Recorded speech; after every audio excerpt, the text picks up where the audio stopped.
Bonjour à toutes et à tous les amis, très content de vous retrouver pour cette nouvelle vidéo. On va reparler à froid de ce que je pense du Classico.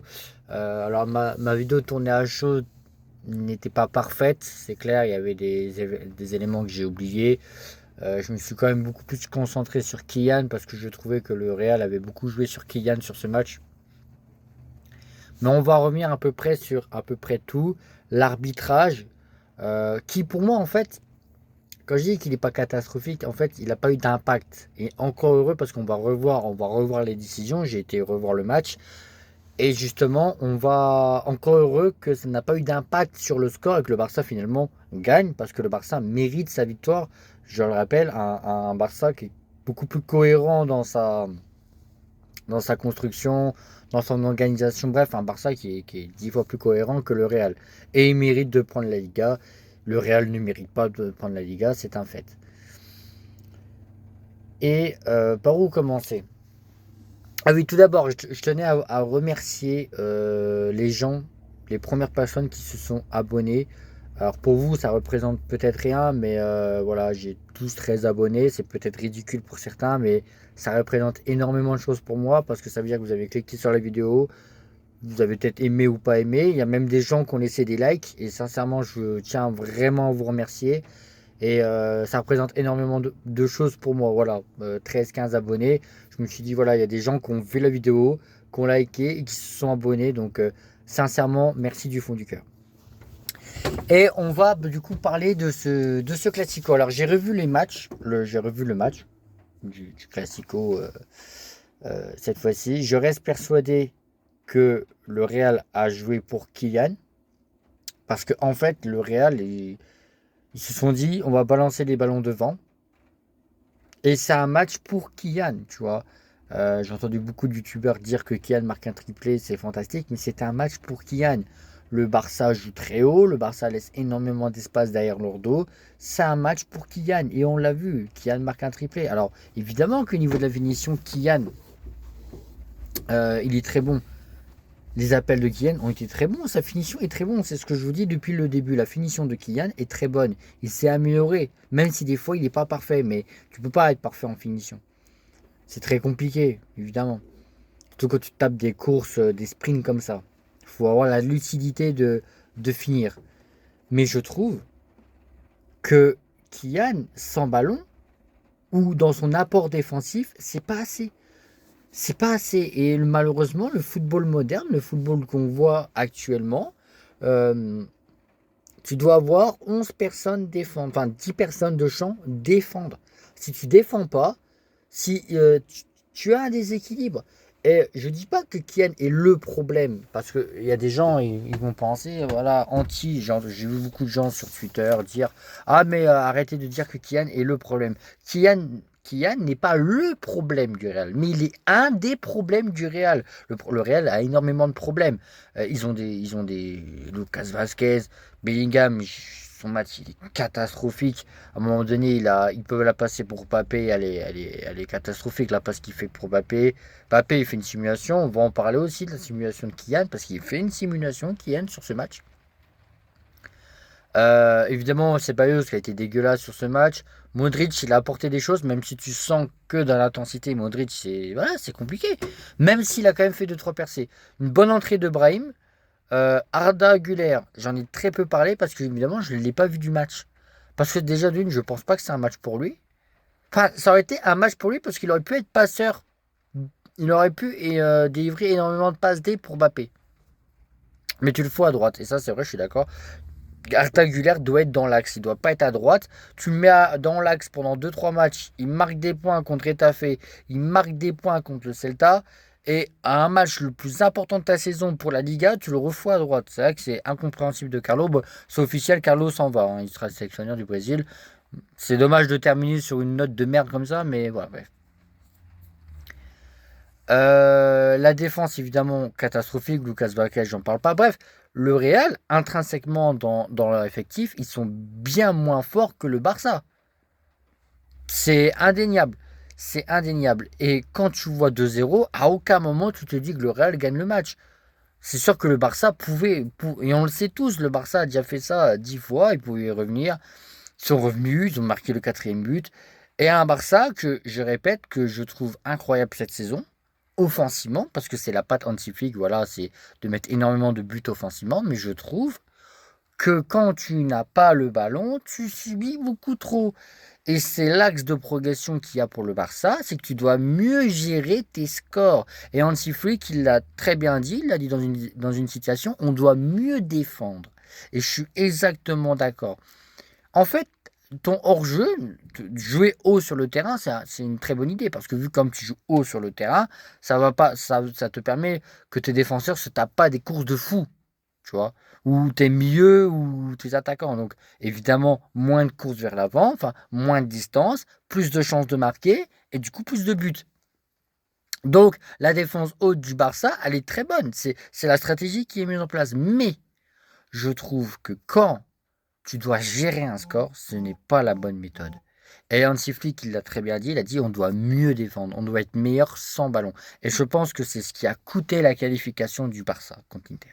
C'est vraiment ce point faible de se dire, bah, au final, on a du mal à gérer nos scores. Et c'est la vérité, le Barça a du mal à gérer ses scores. Et je pense que si le Barça, j'ai dit Barça, hein, j'ai pas dit le Real, si le Barça arrive à mieux gérer ses scores, le Barça sera impressionnant l'année prochaine. Voilà. Parce qu'ils sont déjà impressionnants, mais ils pourraient être encore meilleurs. Parce que le football, c'est des temps forts, des temps faibles. Et dans ces temps faibles, le Barça, ils sont pas bons. Ils sont pas bons dans leur temps faible. On l'a vu contre le Real, on l'a vu contre l'Inter. Alors certes, on va en parler de l'arbitrage qui a été... En fait, l'arbitrage, il n'est pas cohérent. C'est clair et net, mais je vais vous dire pourquoi il n'est pas cohérent et de ce que je pense de toutes les actions qu'il y a eu litigieuses pendant le match. Il y a eu la main de Tchouaméni, mais on va en parler un peu plus tard. Donc évidemment, tu as un Barça qui est beaucoup plus cohérent que le Real et tu as un Barça qui mérite de prendre sa Liga. C'est indéniable. Mais je trouve que, par exemple, on crache sur Vinicius. Alors je suis désolé. Dans le jeu, Mbappé, il n'est pas bon. Il te marque 3 buts. Mais est-ce que vous trouvez Mbappé bon dans le jeu? C'est lui qui perd la passe, qui perd la balle avec Ceballos. Alors oui, on dit oui, Ceballos, il a fait un match dégueulasse. Oui, Ceballos a fait un match dégueulasse. Mais est-ce que vous trouvez vraiment que Kylian, dans le jeu, a été bon? Le football, c'est pas que des stats. C'est ce que j'essaie de vous dire. C'est pas parce qu'il a marqué 3 buts qu'il a été très bon dans le jeu. Collectivement, Kylian doit faire des efforts. Tu as beau faire une saison personnelle à 39 buts, c'est honorable. Mais ne me dis pas qu'il n'a rien à se reprocher. Il a des choses à se reprocher, et notamment dans son apport défensif. Et vous pouvez cracher sur Vinicius autant que vous voulez, Vinicius redescend quand même un peu plus que Kylian. Mais c'est insuffisant pour Vinicius.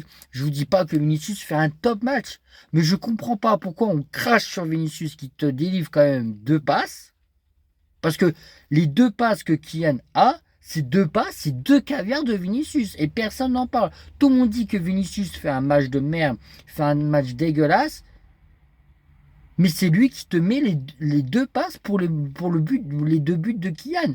Alors le premier but de Kylian, il est tout à son honneur, c'est Kylian. Bon, c'est une énorme erreur de Kovacs aussi, on va pas se mentir, mais voilà, Kylian récupère la balle, il crochette super bien Chesney. Voilà, la faute c'est lui qui l'emmène et c'est lui qui tire le premier but de Kylian, pour moi c'est lui seul. Bon, je répète, t'as une grosse erreur de Kovacs au passage, mais je trouve que Kylian, voilà, il a eu son action, il a super bien joué son action, il transforme son penalty, bien transformé. Ça va, bien sur le côté. Voilà, mais je comprends pas pourquoi on crache autant sur Vini. Parce que si vous critiquez Vini sur le jeu, critiquez Mbappé sur le jeu. Si vous critiquez Vini pour ses replis défensifs, critiquez Mbappé pour ses replis défensifs. Mais si vous critiquez pas Mbappé pour les buts, ne critiquez pas Vini pour les buts de Mbappé. Parce que les 2 passes décisives, je répète, c'est Vinicius qui les donne. C'est Vinicius. Et je vous dis pas qu'il fait un bon match. Je vous dis juste que je comprends pas pourquoi on dit que Kylian fait un top match, alors que pour moi, non, malgré les 3 buts. Et souvenez-vous de ce que Luis Enrique a dit quand Kylian jouait contre Reims, il te marque un triplé, mais dans le jeu, il n'est pas bon. Et moi, c'est ce que je regarde. Dans le jeu, Kylian n'est pas bon. Je regrette que Kylian, dans les replis défensifs, ce soit nul. C'est pas assez. Surtout quand le Real doit jouer bloc bas. Face à ce Barça-là, évidemment, c'est très compliqué de jouer bloc bas, c'est pas du tout la méthode. comme je vous ai dit, l'Inter Milan, qui est beaucoup plus cohérent que le Real, en encaisse 3 dans la musette. Alors un Real qui est défensivement catastrophique joue bloc bas face à ce Barça-là. Et en plus, tes deux attaquants ne défendent pas, même si je répète que Vinicius descend plus bas que Kylian. Kylian, c'est un faux pressing. Donc quand je vois des gens me dire que Kylian n'a rien à se reprocher, Kylian a marqué 3 buts, Kylian n'est pas le problème. Kylian n'est pas le problème du Real. Le Real a énormément de problèmes. Ta défense, ton milieu, il n'y a rien qui va chez ce Real cette année, on va pas se mentir. Tu perds Kroos, je pensais pas que la perte de Kroos serait autant fatale à ce Real-là, on va pas se mentir. Je pensais vraiment pas que Kroos était autant impactant et il faut rendre hommage à Toni Kroos parce que vu la saison catastrophique du Real, que ce soit dans le milieu ou en défense, c'est catastrophique. T'as des cadres comme Bellingham, je ne les reconnais plus. Il a fait 2-3 bons matchs cette saison, plus rien. Que ce soit en Ligue des Champions, en Liga, voilà, il avait fait encore, je trouve, une bonne finale de Coupe du Roi, pardon. Mais alors, sur ce match-là, Bellingham, il a été inexistant, je ne vais pas vous cacher. Bellingham a été dégueulasse. Et cette saison, Bellingham est dégueulasse.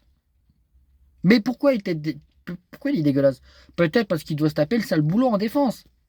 Et peut-être qu'il en a aussi ras le cul de se taper le... C'est pas une excuse. Je dis pas, mais peut-être que c'est une hypothèse. Ceballos que j'ai trouvé dégueulasse, on va pas se mentir. Ceballos, voilà, inexistant. C'est à lui de gérer le tempo, c'est à lui de mettre de l'équilibre dans la taille. Dans l'équipe, il n'y a aucun équilibre dans cette équipe. On va pas se mentir. Tes latéraux sont extrêmement mauvais, Lucas Vasquez, etc. Donc, évidemment, dans le Real a énormément de problèmes. Kylian n'est pas le problème du Real. Kylian est un des problèmes du Real, les gars, que vous le voyez ou non. C'est pas parce qu'il a marqué 39 buts qu'il constitue pas un problème pour ce Real. Parce que si Kylian ne défend pas, si Kylian ne fait pas les efforts défensifs, et j'espère qu'avec, donc c'est avec le nouveau coach du Real, hein, avec Xabi Alonso, pardon, je pense que Kylian va devoir défendre, va devoir presser un minimum. Parce que dans le football moderne, j'ai entendu dire des gens, regardez Kylian comparé avec Vara. Et il y a des gens qui disent, ouais, mais d'où tu compares Vara et Kylian, c'est pas du tout le même joueur. On parle pas du même style de joueur. On parle de faire les efforts défensifs. Que tu t'appelles Kylian, regardez Lamine Yamal. Lamine Yamal, en seconde mi-temps, c'est lui qui défend sur Mbappé, les gars. Et je vous invite à revoir le match. C'est lui qui défend sur Kylian. Mais est-ce que vous avez vu Kylian défendre sur Yamal? Non. Non, les gars. Donc Kylian, je critiquerai toujours son manque de repli défensif. Et quand tu manques de repli défensif, tu joues pas pour le collectif. Et c'est ce que je reproche à Kylian. C'est que certes, personnellement, il est très bon. Il fait une bonne saison à un stade personnel. Mais le foot, c'est collectif. Voilà. C'est tout ce que sur la parenthèse Kylian. Parce qu'on va encore dire que je fais partie des anti-Kylian. J'adore le joueur. Kylian, j'ai regardé toutes ses compilations du PSG. J'adore le joueur. Mais il n'a pas cet axe de progression qui fait qu'il sera un top joueur s'il ne se met pas à minimum défendre sur des matchs importants. Bref, on va parler plus du Barça et de l'arbitrage sur cette vidéo à la fin. Enfin, même là, on va en parler tout de suite, pardon. Alors, encore heureux que le Barça gagne le match. Parce que je peux vous garantir que si, alors j'ai revu toutes les décisions arbitrales, etc., on va poser le contexte tout de suite. Si le Barça perd ce match, c'est un scandale. On va pas se mentir, c'est un scandale. Un scandale, mais de fou. Alors, on va revenir sur toutes les actions litigieuses, etc. Premièrement, le deuxième but de Mbappé. Alors, les gars, j'ai l'intime conviction qu'il y a faute. Pourquoi? Parce que, en fait, si vous voulez, Yamal, il met le pied en dessous du pied de Valverde. C'est pas Ceballos qui fait la faute, les gars. Ceballos, je crois même pas qu'il le touche. Alors, il le touche peut-être vers la fin, mais la faute vient déjà de Valverde au départ. Parce qu'en fait, Yamal met le pied en dessous et Valverde lui écrase le pied. Pour moi, il y a faute. Pour moi, il y a faute. Le deuxième but de Mbappé n'aurait pas dû être validé, on est d'accord. Il y a faute. Il y a faute. Alors, Yamal joue super bien le coup parce qu'il passe le pied, ce que j'ai vu dans le replay, le pied de Yamal passe en dessous de celui de Valverde. Donc, Yamal joue super bien le coup, on va pas se mentir. Mais il le joue bien et il y a faute. Il y a faute. Évidemment, il y a la main de notre ami De Jong. Et il y a mal, les gars. Vous n'allez pas me dire, il y a pas main. Il y a main. Alors évidemment, je ne sais plus quand elle arrive cette main-là. Parce que en fait, je ne sais pas si vous voyez, je crois que c'est sur le deuxième but ou le premier but du Barça. C'est sur le deuxième but du Barça, pardon. Sur le deuxième but du Barça, le réalisateur nous montre énormément la caméra comme quoi De Jong fait la main. Il fait une main, les gars. Donc il y a faute au départ. Il y a main, il y a faute. D'accord? Il y a faute parce que, en fait, si vous voulez, je vous explique. Parce qu'on va dire après Tchouameni, je vais vous dire que Tchouameni, il n'y a pas faute. Vous allez dire, ouais, mais c'est un scandale, etc. Mais je vais vous expliquer ce que moi je pense. De Jong, quand il contrôle la balle, il contrôle comme ça. Vous voyez, il se lève, il fait un contrôle. Et la touche du bras, les gars. Il la touche de la main. Mais, ça remonte à combien de temps avant le but? Et on a déjà gueulé à propos de la VAR parce que la VAR remontait beaucoup trop en arrière sur des actions litigieuses. On est d'accord. Donc, pour moi, il y a faute au départ de De Jong. Mais vu comme la main n'est pas impactante sur le but, parce que au final, certes c'est une faute. La main en elle-même c'est une faute, les gars. Mais elle n'impacte pas sur l'action du Barça. Et la frappe de la malle, elle est magnifique. Il n'y a aucun lien entre la frappe de la malle et la main de De Jong, quelle qu'il soit la faute. Donc, évidemment, c'est une faute, mais elle n'a aucun impact sur l'esprit du jeu. Donc, évidemment, le but est valable. Concernant la simulation de Kylian. Alors, tu as beau siffler hors jeu, l'esprit du jeu te demande de mettre un jaune sur Kylian. Alors, les gens ils vont me dire que je suis anti-Kylian, encore une fois, mais quand tu es contre l'esprit du jeu, hors jeu ou pas, tu dois mettre un jaune. Et Kylian, sur cette action, alors je ne crois pas qu'il l'a pris, parce que justement, il a dit que vu comme l'action au départ, Kylian ou je sais pas, un jour est hors jeu, il n'y a pas jaune. Mais si la règle te dit que hors jeu ou pas hors jeu, vu comme tu es contre l'esprit du jeu, tu dois prendre un jaune. Et je peux comprendre la protestation, les joueurs du Barça qui sont en colère, les joueurs du Barça qui disent, il y a simulation. Normalement, c'est jaune pour Kylian. Alors je crois qu'il l'a pas pris. Je suis pas fou de dire que Kylian n'a pas pris son jaune parce que l'arbitre estimait qu'il y avait hors-jeu avant. Non, il y a jaune. Il y a jaune, t'es contre l'esprit du jeu et c'est pas normal, on est d'accord. La troisième ou quatrième situation litigieuse, c'est évidemment la faute de Tchouameni. Donc tu as Ferran qui part en tant que dernier défenseur et Tchouameni lui fait une faute. Alors au départ, les gars, je ne vais pas vous mentir, j'ai dû revoir 10 fois les images pour voir la faute parce que je ne la voyais pas. Je ne voyais pas la faute. Je vais être honnête avec vous, les gars. Vous allez me dire que je suis peut-être un footix ou ce que vous voulez, mais la faute au départ, je ne la vois pas. Je ne vois pas la faute de Tchouameni. Je vois juste Tchouameni qui est en retard sur Ferran Torres. On n'est pas d'accord. On est d'accord. On est d'accord, justement. Il est en retard sur Ferran Torres, pardon. Mais je ne le vois pas pousser. Je vois juste un joueur qui essaye de combler son retard, mais je vois pas. En fait, je vois pas le poussement. Je vois pas la main de Tchouameni qui le pousse comme ça, qui le dégage. Tu vois, je ne vois pas. Et à un moment donné, j'ai dû revoir à plusieurs fois. Il y a une faute. Il y a une énorme faute de Tchouameni. Parce que Tchouameni, non seulement il ne met pas la main, il met le bras. Il met le bras sur Ferran. Mais c'est carton rouge. C'est carton rouge. Parce que Tchouameni est dernier défenseur. Et si Ferran passe Tchouameni, il y a une passe en retrait, je crois que c'est pour Rafinha. Ou pour Lamal, je crois. Donc tu annihiles une occasion de but. Alors, est-ce que l'arbitre, on peut faire une hypothèse sur pourquoi il a mis jaune et pas rouge. C'est parce qu'en fait, il n'est pas en lien direct, il n'est pas en duel avec le gardien. Par exemple, un Barcola, quand il passe devant un Euro, c'est face à face au gardien. Ferran, je pense pas qu'il serait en face à face au gardien. Je pense qu'il aurait décalé, etc. Mais est-ce que l'arbitre, du coup, a estimé que, du coup, vu comme Ferran n'était pas en duel avec le gardien, parce que je peux vous garantir que si Ferran, là, il passe, il y a possibilité de duel contre le gardien, il y a rouge. Je pense qu'il est obligé de le mettre, le rouge, l'arbitre. Donc, même s'il est corrompu, etc., voilà. Mais il s'est dit peut-être, je sais pas, je suis pas dans sa tête à l'arbitre, mais il s'est peut-être dit que vu comme Ferran n'est pas en duel direct avec le gardien, vous voyez, il n'est pas en duel, il s'est peut-être dit il y a jaune. Mais non, Il y a rouge.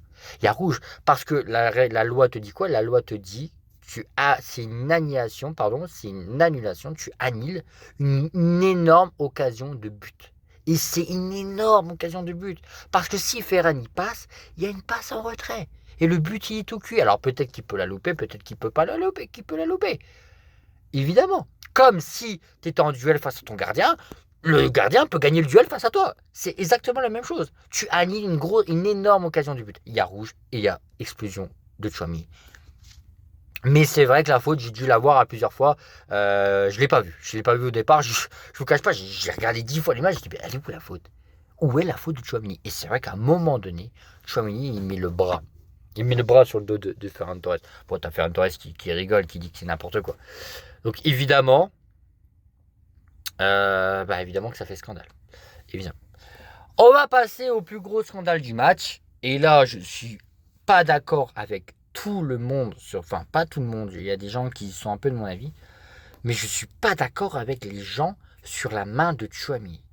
Alors, pourquoi je suis pas d'accord avec la main de Tchouaméni? Parce que Tchouaméni, il est à 2 mètres, les gars.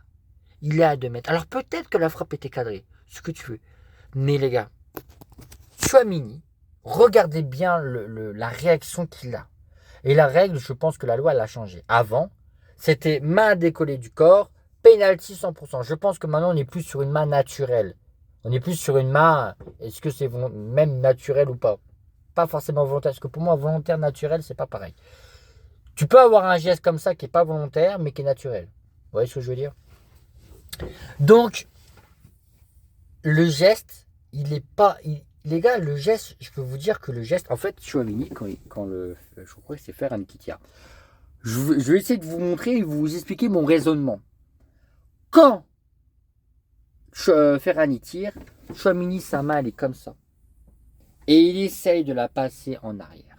Je vous jure que c'est vrai. Parce que la main, elle est vers le bas. Et c'est exactement ce que l'arbitre il dit dans la VAR, si vous écoutez bien. Il dit pour moi, il n'y a pas pénalty parce que la main, elle est vers le bas. Si par contre, il aurait fait, je sais pas moi, ça, ou ça, ou ça, ou ça, ou ce que tu veux, il aurait sifflé la faute.